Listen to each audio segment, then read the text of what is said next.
You guys do the same thing? Real, officially official. Totally. Welcome back to the lunch table, food for thought. I'm Nico Blitz. Make sure you hit that subscribe button at the bottom left-hand corner. We're also on Apple Podcasts, SoundCloud, YouTube, and the beloved iHeartRadio app. Shout out to my workplace, man.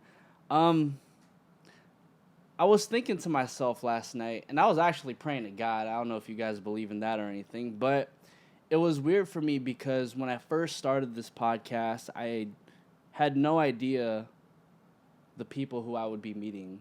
And I remember, maybe when I was in like 6th or 7th grade over 10 years ago, I would just see my next guest's YouTube videos of covers of popular songs. One in particular that really stuck out to me was Jason Mraz, I'm Yours. And in 2019, over 10 years later, I have that same guest who I was seeing on one side of the YouTube screen right in front of me.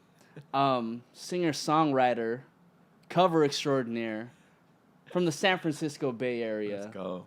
Gabe Bondoc, man, what's poppin'? Yeah, man, good to see you, bro. Honored to be here. It is really, it's a nostalgic feeling for me right now. Like, I don't think you understand. I know you're on a tour run right now, but it's like, I don't think you really understand how nostalgic this is for me. Oh, dude, I'm honored. Thank you. I know I've been doing it for a number of years now. So, like, to see where everybody is now is really cool. Yeah. And you have a new single out called Race Car, and I'll be honest, I didn't listen to it up until last night, and it was probably 1 o'clock in the morning right before I went to sleep, right? And then as soon as the song went in, and then all I heard was, da-na-na-na, like, something in my mind clicked, and I was just like, God damn, the funk is back. I love it. That's awesome. So dude. Thank you for that, man. If you guys haven't checked out Race Car, check it out. I want to get through that first, though. Like, what's the inspiration behind Race Car? Race Car. So Race Car, I wrote. It's the song is about my a first date with my wife years ago. Because when we first started dating, I didn't drive, and so it's like this funny sort of juxtaposition. It's called Race Car, but I was still kind of figuring out how to drive. Yeah. And so if you listen to the lyrics of the song, it's just this like nervous anticipation of a first date. And the other sort of part of the song is that when I turned about probably like 14 or 15, just before I started posting on YouTube, my falsetto just like disappeared. Wow. And I learned in college that the male voice, I studied classical voice in college, so they were teaching me that the male voice doesn't fully mature until the 30s. And I was like, all right, well, I guess I got to wait. And so I just kind of forgot about it. And then late last year, suddenly my falsetto came back, and I called Jeremy Passion. You know, Yeah. he's this beautiful voice. I was Shout like, out dude, Lemonade. check it out. Yeah, dude, check it out. And I was singing to him. It was kind of funny to sing to him on the phone, but he was just like, dude, keep going. And so the song is also a celebration of just being able to sing all the things that I wanted to sing, like Robin Thicke and Smokey Robinson, all that stuff. So I was like, I want a song that kind of drives that falsetto voice. It's a different angle. I've never had a song where I did that. And so it started acoustic, and it started just almost kind of like a rock song, and I brought it to Jesse Barrera, and he was like, because I took it an octave down, because everyone I kind of showed, they were like, oh, that's kind of cool, but do you sing it any lower? And so I took it down, but then when I showed it to Jesse, I brought it back up into that upper falsetto range, and he was like, oh, dude. And so he started like doing all these things, and that's kind of how Race Car came about. We slowed it down. He was like, we don't have a song that you're like doing this to. And so that's the heart of that song. There's like an aspect of my first date, and then celebrating like a new voice that has come back, and just also celebrating like working on a song with Jesse.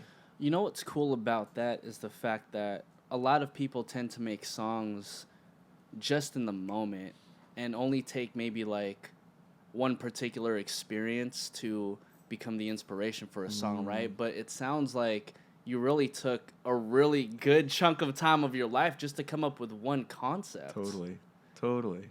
And, you know, to me, that we don't hear songs like that at all. Yeah, I feel like it's a long time coming. This song, I feel like, is multifaceted.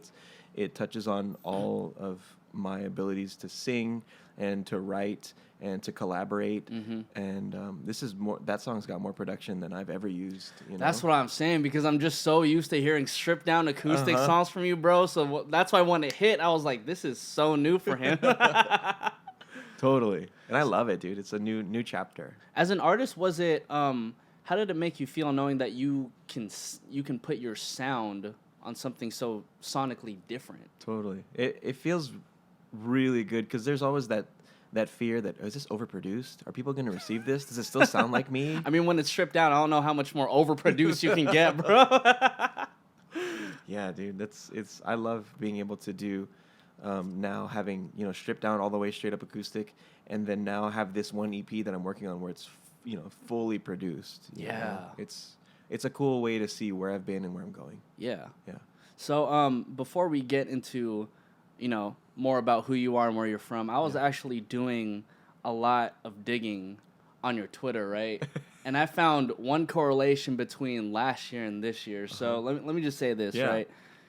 July 18 of 2018, Gabe Bondoc said, "I just got carbonated sugar-free grape Kool-Aid in my eye, and I believe that this is probably the first time this has ever happened to anyone ever." And literally, damn near a year later, July 7, 2019, I got Red Bull in my eye just now. Feels like the start of a superhero origin story or something.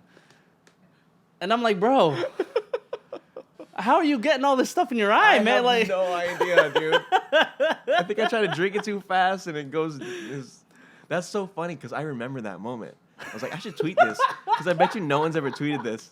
And then it happened the other day when I was drinking Red Bull. I was like, this hurts in a way that hurts me really bad, and I just tweeted it. But that's what I love about Twitter and Facebook, Instagram. It's like whatever you're thinking, just post it. It's like music. Whatever you're writing, whatever you're singing, just post it. Yeah. Yeah. And it kind of builds funny moments like this because Totally. it literally happened damn near a year later. Yeah. We need to get you goggles or something, bro. Like every time you drink something, man. Right around July. Right around July. Every time July, man. Going more deeper into your tweets, you said, Cool. "Sugar, we're going down. Just came in on this pizza joint, and 2005 just punched me in the feels." Oh. That's literally the exact same feeling I get whenever I listen to your old covers, bro. So, Thanks, dude. looking at you from one side of the YouTube screen when I was young, what really got you into the covers? Oh, the covers. I just felt like when I started playing guitar, I just wanted to play everything, and I didn't sing when I started playing guitar. It was my parents who encouraged me to, like, you already play guitar, why don't you sing? And so I joined in choir, and I just got surrounded by music. This was like 2000, you know, and the drive to do covers came from just really wanting, like, hearing a song. I always feel like I could hear a song, and in my head I could hear another way how it could be done, whether it's switching up the melody, changing the key, changing the chord progression. And the further I got into YouTube, I just felt like, oh, people are okay with that. Like you can spin something in such a way where it starts to resonate in a different way. And, and I loved just the creative aspect of it, because writing you can't always, like, some folks can, but I myself, I'm not a writer who says, I want to write a song, and then suddenly I can start writing already. Yeah.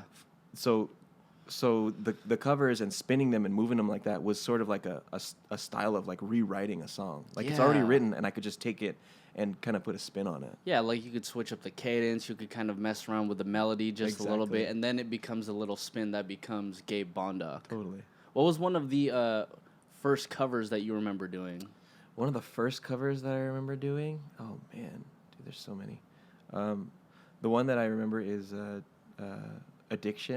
Is it Addiction by Ryan Leslie? Yeah, Ryan Leslie. Oof. Yeah, hard. When he came out on YouTube, he was out doing a million other things, but when I started really getting into him on YouTube, I was so moved. He is such a like creator, producer, and he has like a flair about him. When he does his videos, he's dancing and he's singing, and it just, like, it really inspired me to try to do the same thing.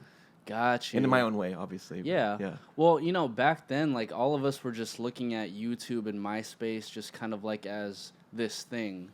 We never really knew we could monetize on it, or we never knew it could really become something that is our platform. Totally. So for you to capitalize on that at such a young age is kind of like mind-blowing, because now it's kind of normal for people to have a very poppin' Instagram or like a poppin' YouTube channel or a poppin' whatever they have, Absolutely. I think the cool thing about that is when I started it, it was never really about the money or the monetization or or gaining followers or gaining fans. I think these days, now it's everyone's constantly watching followers, constantly watching subscribers, and me to a certain extent too. But then when we started, it was like, I'm doing this, and this platform is available to upload it to. All right, let's just do it. Yeah. And it was just about the fun of it and the heart of it, and then interacting with the folks in the comments and stuff like that. And it's grown really organically from the beginning, and I couldn't have planned it better than it happened. Well, that's why, just the other day I was just over at Barcada, and they were saying when Jeff Burnett performed, he had like the whole thing packed, right? Yeah.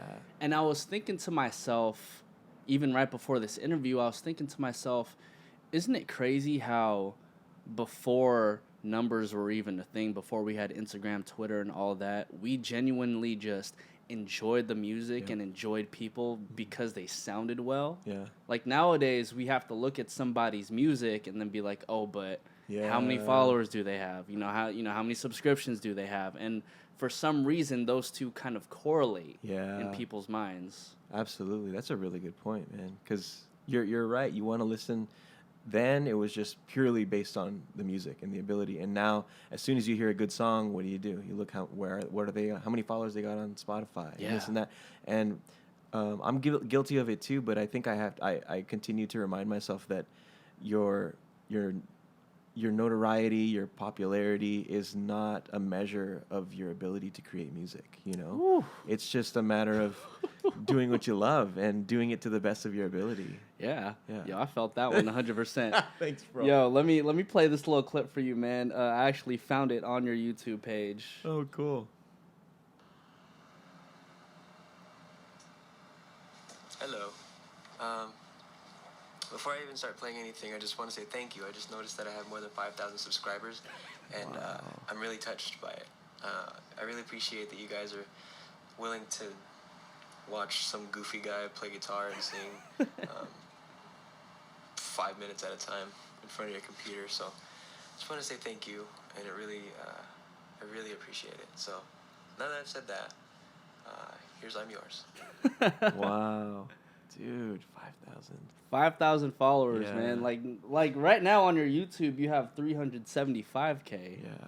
Unbelievable, man. Like that's a really good reminder for me, because you can easily get caught up in the numbers. It's there. Analytics are everywhere. They can analyze every little bit of it, all the way down to how many minutes have been watched on your channel. That's like nuts. Yeah. And so to hear that just reminds me, it's like it was never about the numbers. It's always been about a relationship with the person on the other side. That's the whole reason why I feel like, looking back, why I started writing music to begin with, was to understand and to be understood and to connect with people. And hearing stuff like, I listened to John Mayer growing up a lot, and still to this day, but those early songs of when he was in his 20s, he was questioning what he's doing, is he doing the right thing, is the same thing that I was feeling myself. And so to go back and hear that, and it just reminds me, it's never been about numbers, as much as people can drive that. There's companies that will do that. Let's fix your branding. Let's do this and let's do that. And here, we can tighten this up and make this look like that. And it's like, dude, if the people on the other end are enjoying and loving what you do as much as I love what I do, then that's really all that ever mattered. Yeah, man. Because you can have 375K real fans versus having 2 million people who are just reachable. Exactly. So how do you build this relationship with people from the other side of the YouTube screen? That's a good question. It took me a while to get really comfortable in front of a camera, because I was in I was in choir, and we would do performances and stuff like that. I had a little bit of experience in front of a crowd, but building a relationship on YouTube over the camera was a bit of a challenge. And at first I was super awkward, but I just had to remember that you're speaking to someone. You're not speaking to a camera. You're speaking to a person, like we are right now. Shout out to y'all. Yeah, absolutely. You have to see past I had to remind myself to see past the camera and try and cultivate, even though it's sort of a one-way conversation, because it's basically a performance. But do the same things that you would do in a live setting, and remind yourself that someone's going to see this, and you want them to have the same feeling as a live setting. Because then I could only imagine the more you practice in front of a camera, like, you know, you get the eyes, you get the viewers. By the time you get onto the stage performing in front of people, it's just that much more easier. Totally. And they feel like they know you already because they do, because you're honest on the camera. And so when someone who has watched you only on YouTube gets to see you in a live setting, it's like the same thing. Yeah. You know, and that, I feel like that would make me feel like I know this guy. And that gets me deeper into the music, I think. Yeah. Yeah. So what's one of those performances when you were younger that just clicked in your head? Like, yo, like, I could really keep on doing this for a living. Oh, man. There was one, gosh, it was years ago. Maybe it was 2007 or 8. Jeez. Down in, yeah, right? 8th grade. Yeah. For the record. And I think it was in Chino, or maybe it was Chino Hills. Maybe it was 2008.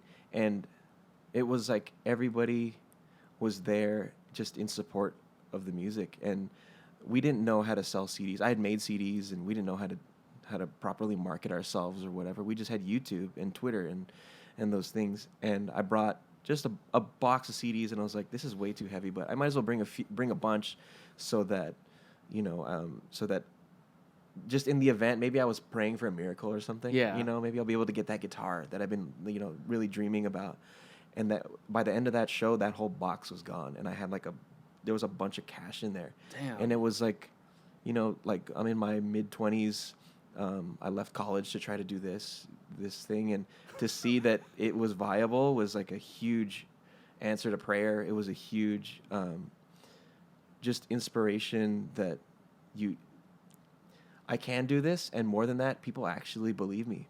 People actually believe in me. People actually are rooting for me. Yeah. And so that kind of flipped a switch in me. Like, okay, let me just continue to pursue this. Well, yeah, because at that point, you really made an impact for your fans, enough for them to kind of supply the first guitar that you really wanted. Exactly. Yeah. Wow. Yeah. That's beautiful. What kind of guitar? Is it that guitar? No, it's not this Oh, one. man. Come on, man. That other one is I at thought we were home. going to have like some crazy story right here. Yeah, you know, I used the same guitar today. I do. That one is at home. But this is really like random funny story. So this guitar is it's a Gretsch. It's an electric, and it was actually purchased by my parents for my birthday just this year in February. Wow. And it's like on my birthday for my parents to give me a gift card to Guitar Center. It's like Yeah. they still believe in me, That's dude. tight. Like that's an unbelievable thing to know that my parents, because there was, if I could be really honest, dude, they were not pleased that I was leaving college, because I was studying classical voice and they were teaching me all these aspects about music, and I said, you know what, there's people like that will listen to me, so let me try to pursue that. I'm not going to be 19 forever. Let me just see what else is going on. And they were not happy with that. But look at, like, you know, however many years later, they're still supporting me, dude. What was that conversation like when you first told your parents, like, hey, I'm going to pursue this music career? Hey, first of all, what college did you leave? So I was going to Cal Poly San Luis Obispo. Okay. Studying classical voice. I was in the opera. I was in choir. I was doing all these things.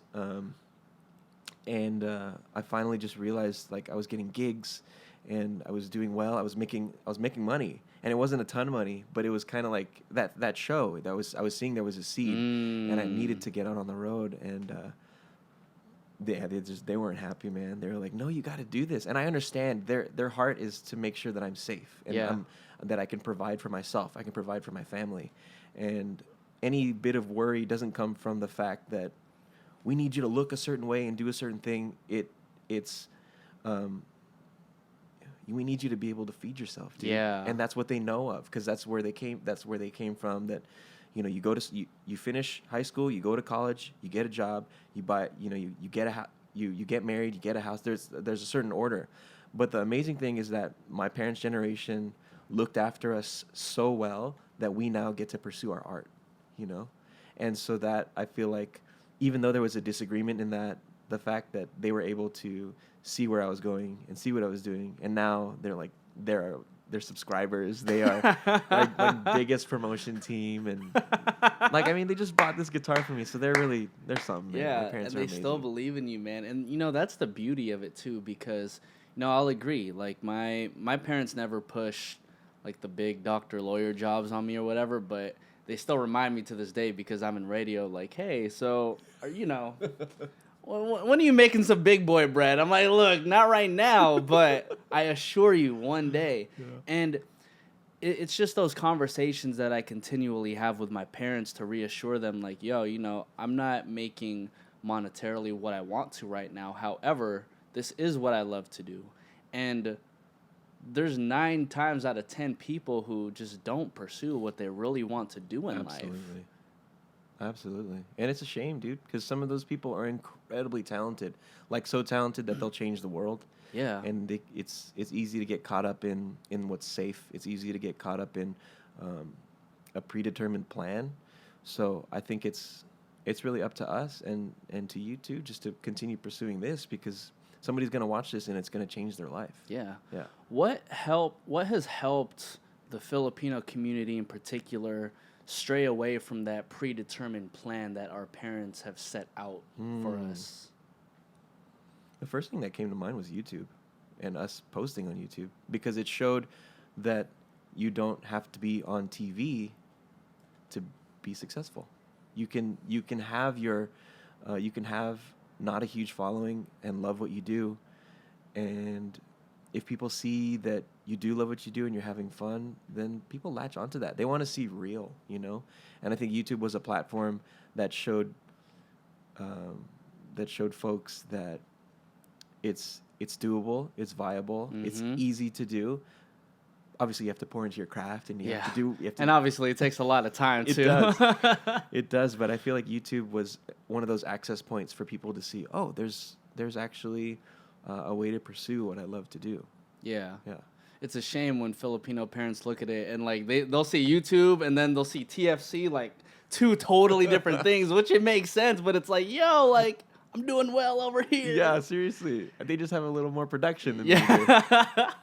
And they just have a little bit of a bigger platform, but I'm still doing the same thing essentially. Exactly. Yeah. Man, but that's actually a really interesting perspective, because I guess it spawned from all the way back then, especially in the Bay Area. I think there was literally only like you, Jeremy Passion, and Nump. Yeah. Yeah. Like the only 3 Filipino icons. Look, she's laughing, right? Kat's laughing. Nump Trump. You know what I mean? Like, you 3 were like the Filipino icons to all of us, and we were looking up to you guys like, oh, we can do this type of stuff too. Because me and my cousin, we were more like the creative people amongst like our friends and whatnot, and we would just want to we ran around with a camera. We were turf dancing everywhere. We would go to the pistahan and just show up and try to battle people, and it was just fun. And seeing as how YouTube has just evolved into this platform, and I'm seeing more and more people like ourselves just do what they want to do, whether it be sing, dance. Like, it's a beautiful thing nowadays. Absolutely, dude. Absolutely. It changed the game for us creatives, that we had a easy, accessible platform to do what we love to do, Yeah. So what's kept you motivated to go on for as long as you have? Because you've been in the game for like 10 plus years, man. Oh, yeah. The biggest thing for me has just been, it's 2 things. It's the love of music. I've always loved it. I grew up with music in the house. Mom and Dad were big jazz fans. They loved smooth jazz and stuff like that, and so I grew up with that in the house. And I didn't pick up the guitar until I was, or actually seriously take it serious until about 2000.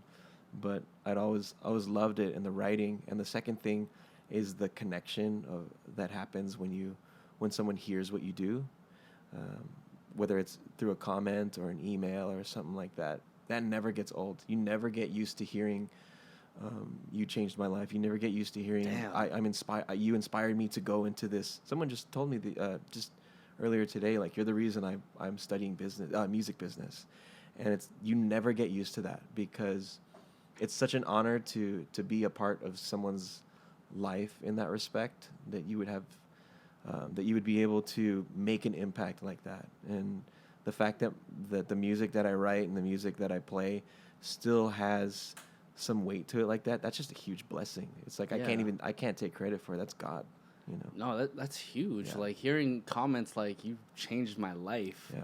I don't know how you see that comment and just be like, Yeah, there was stunned. dude. I was at a Giants game once, and I think I played side stage there, and there was a bunch of folks, and then after they dispersed, one gal came up to me and she goes, "I just have to thank you. I know I was about to go somewhere, and she was like, I just have to thank you and stop you for a sec, because if it wasn't for you, my brother would be in the streets right now. But because you were on YouTube, he picked up the ukulele, he picked up the guitar. All his friends are gangbangers, Wow. all of them, and he's the only one that didn't get into it because he was glued to your channel watching YouTube." And that was like, I've never forgotten that. That was in 2009, I think. Wow. Yeah, that changed me like forever. Did you ever get a chance to meet her brother? I never did. It was such a chance meeting. Such a quick meeting. But if she's listening, I would love to hear how he's doing. That was at the Giants game in 2009, side stage, AT&T Park. Yeah. Wow. That was so special. You have a crazy memory, by the way. That was just such a powerful thing. Yeah. Yeah. I don't hear stories like that, man. Like, you literally, I mean, in a sense, you kind of just saved this guy's life. That's what I'm saying, dude. Like, I don't have the ability to do that. That's God. I lean a lot on my faith. And so that's where, I really believe that I can't take a lot of credit for this, But yeah, it's really special. It's if I think about it too much, I'll cry.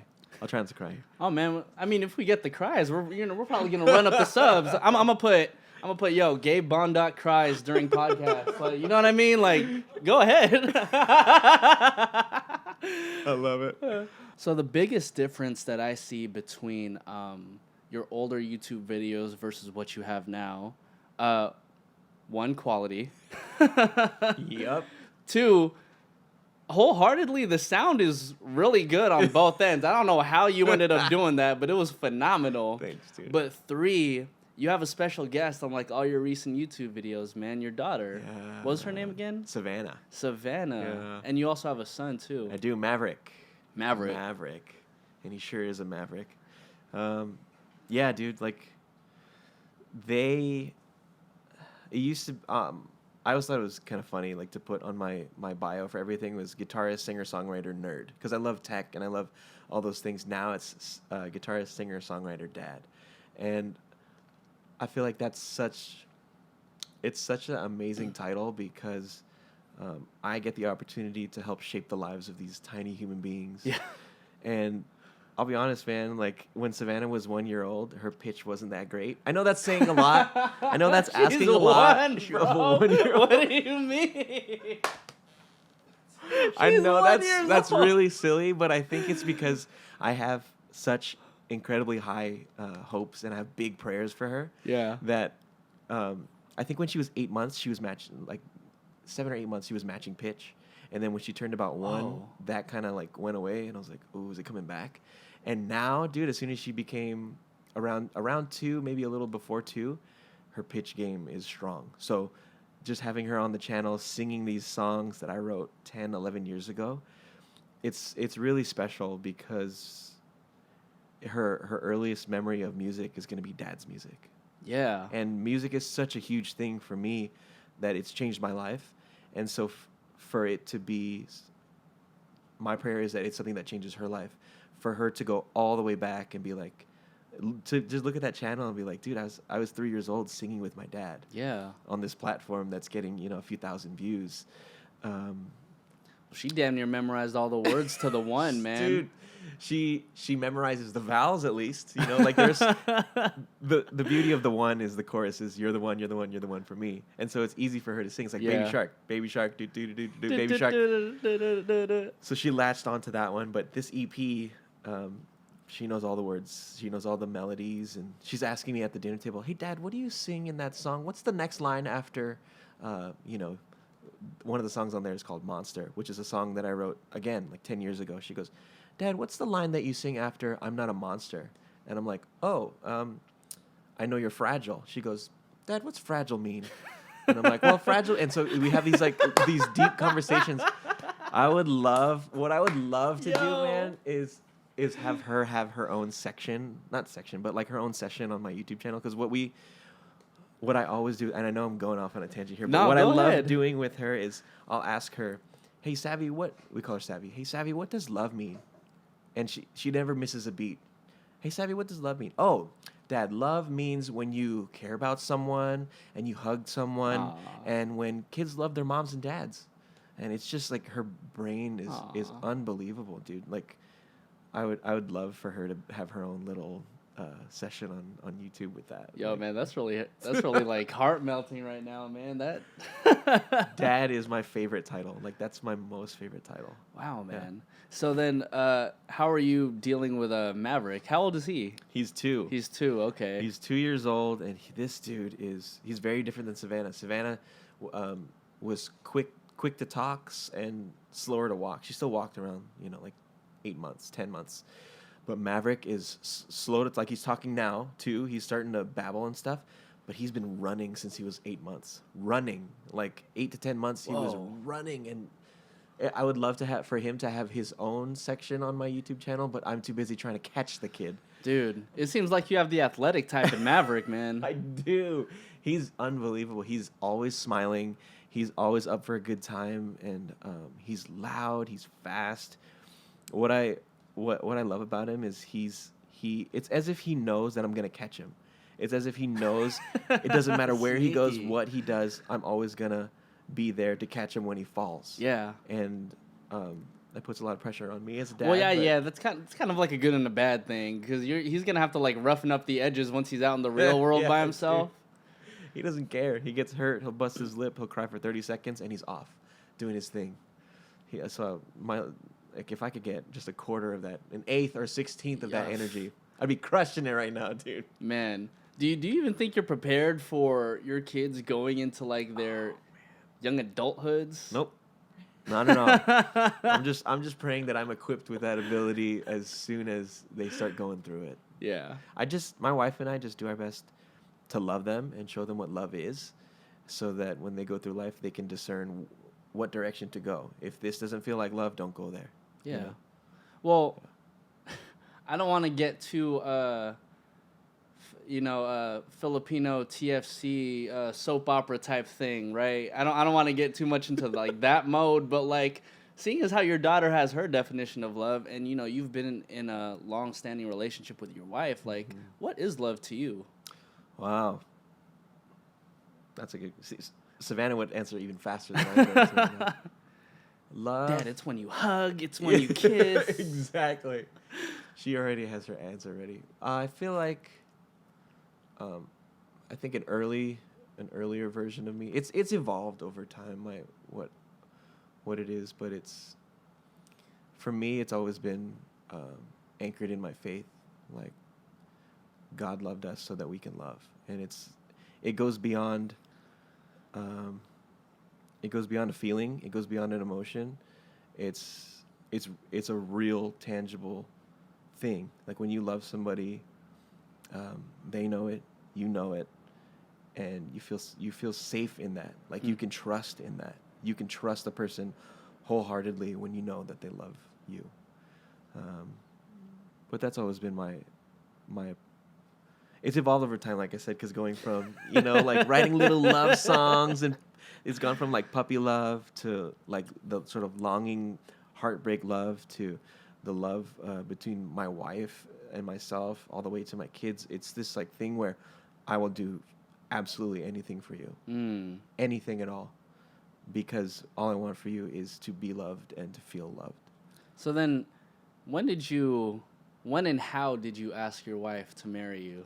Okay, so we dated for a long time. We dated for like 10 years on and off as I was 2000, That's so unheard of now. 2003 is when we met at Kababayan Fest in Marine World. God. Do you remember that? It definitely would be something like that, man. I remember seeing her in the audience and being like, "Oh my gosh, who is that?" But how could I possibly meet her? It was such a thing, like a chance meeting, and then I went and hung out with a friend of mine. His name is Sean Evaristo, who runs Movement Lifestyle. He's like unbelievable, dude. That guy. These names are just Right. they're triggering in the great way possible. Okay. So he I was over at his house. He was one of the first people that really believed in me as a musician, and he had a recording of the performances because he was always like recording everything just to analyze what he was doing and what he could do with it. And he caught Jeannie in the audience, and I was like, hold on, who's that? You know, he goes, oh, I know her. I was like, really? And so, like, long story short, we got introduced and we started talking on the phone over Friendster and then MySpace. We're hitting all the notes. Yo, all the notes. keep it going. I love it. And then so we had our on and off sort of relationship as I was discovering who I was as a touring musician and going to college and all that stuff. And we had this big final end of our relationship in 2010. And after I realized like that I ended like the best thing that probably has ever happened to me, we met in San Jose, like just on a, like, it was a total chance meeting, and we sort of got reconnected. And after that I was like, I'm marrying this woman. So I went and I looked for a ring, and I bought the ring. And then I showed someone the ring, and they were like, it needs to be bigger. And so so I increased the size a little bit. And that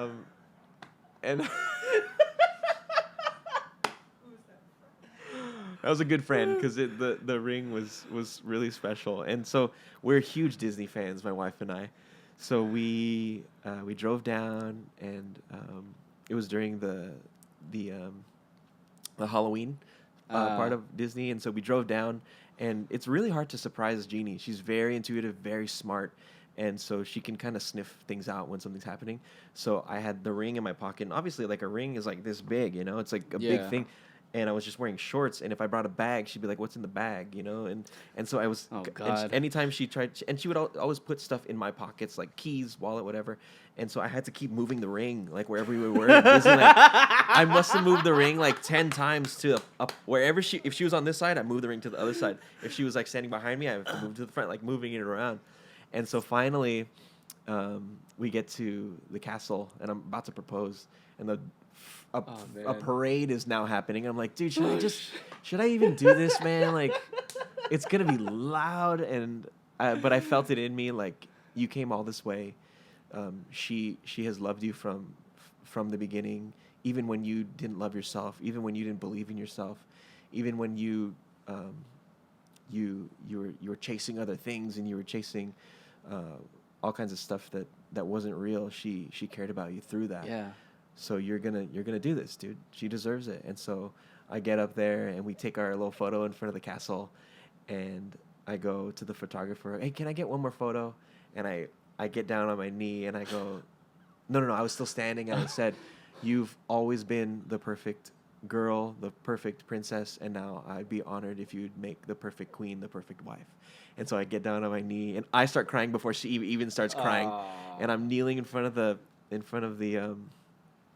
castle, and everybody's clapping and screaming, and it was just this unbelievable thing of a number of years for it to come to fruition like that. It was just so special, and it being in the most magical place on earth, it was amazing, dude. We got married the next year, and you think I'm acting right now, but I'm really not, man. Like, yo. Thanks, bro. Yo, bro. She's worth it, dude. She's something special, man. And she was an incredible girlfriend, incredible fiance, incredible wife, and even more amazing mother. She's out of this world, dude. Out of this world. I'm hoping my girlfriend doesn't watch this portion of the video, because then she's gonna have some expectations set. And then that's when I'm just like, man, well, look, I don't know what we can do. But yo, that's an amazing story, man, and I'm really happy for you. And, thanks, bro. Thank you. I don't ever ask anybody about their definition of love or stuff like that, because I don't know, like that just doesn't necessarily exist for people around like my generation or like the younger generation. So to hear stories like that, and to see what you guys continue to make it is inspiring. And I hope that whoever's watching this or listening to this is like, yo, like there's a little sparkle of chance that I can have that type of stuff too. How does your wife deal with your video game habits? Oh man, dude. I've scaled back significantly because when Destiny came out Oh, around that God. time, dude, I poured hundreds of hours into that video game. This is when Savannah was really small, and as soon as she started being able to walk, I had to tone it down. But she's You're like feeding the baby and doing the raids at the yeah, same dude, time. yeah, dude, carrying like this, and holding the controller like this, and she thinks it's silly because you're on the thing. It's like, okay, go, watch out for the oracle, do the thing, and then she's like, what are you doing, boy? Like, you're holding the controller. But she understands that it's like a community too. Yes. And she knows that it's friends hanging out. That game is 100% communication based. It is. It really is. And so she's always been supportive of everything I do, except video games is one of those things. As soon as she hears the PS4 button, she's like 30 minutes. That's all you have. Which is fine because I need that. I just have one of those addictive personalities, and I think that's how I got to where I am on guitar, because I just would pour like hours into playing guitar, hours and hours in my bedroom, and I can't really do hours and hours of video games, you know. So.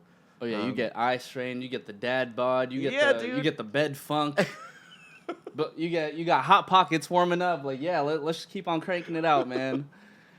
Yeah, dude. Video game. I love video games, but I have to now play games that I can pause and save. Gotcha. Yeah. That's a good way to go about things. Totally. So, Gabe, man, the new EP, the one, they are all it's all recreations of your old music, correct? Totally. So they're recreations of songs that I've written and released on YouTube 10, 11 years ago.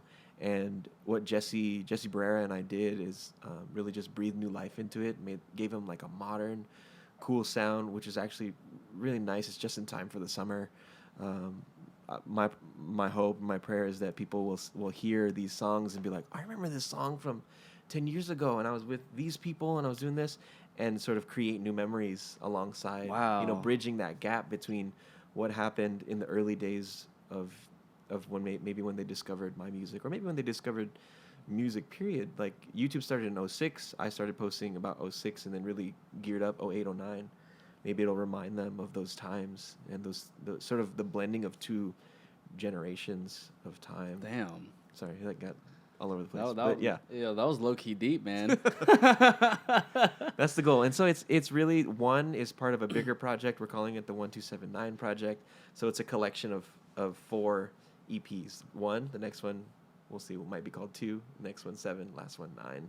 And why those correlation of numbers 1, 2, 7, 9? this is funny because that's the count off that I do on YouTube, and I did it just on a whim because I thought it was funny. Instead of saying 1, 2, 3, 4, say something silly. You know, I think I heard John Mayer do it, and it made me laugh, so I tried it. And I did it a couple times, and then I was like, okay, let's count regular. And that's when somebody a number of folks go, hey, you said 1, 2, 3, 4, you didn't do the thing. And so in my head, I was like, oh, it's a thing.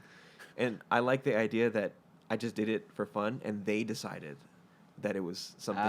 They decided on the branding. The viewers decided on what it was, and so much of what I do and everything of what I do is determined by how they receive it. So it's just my job to love it and chase after it. So the 1279 project is sort of my way of giving back to the fan.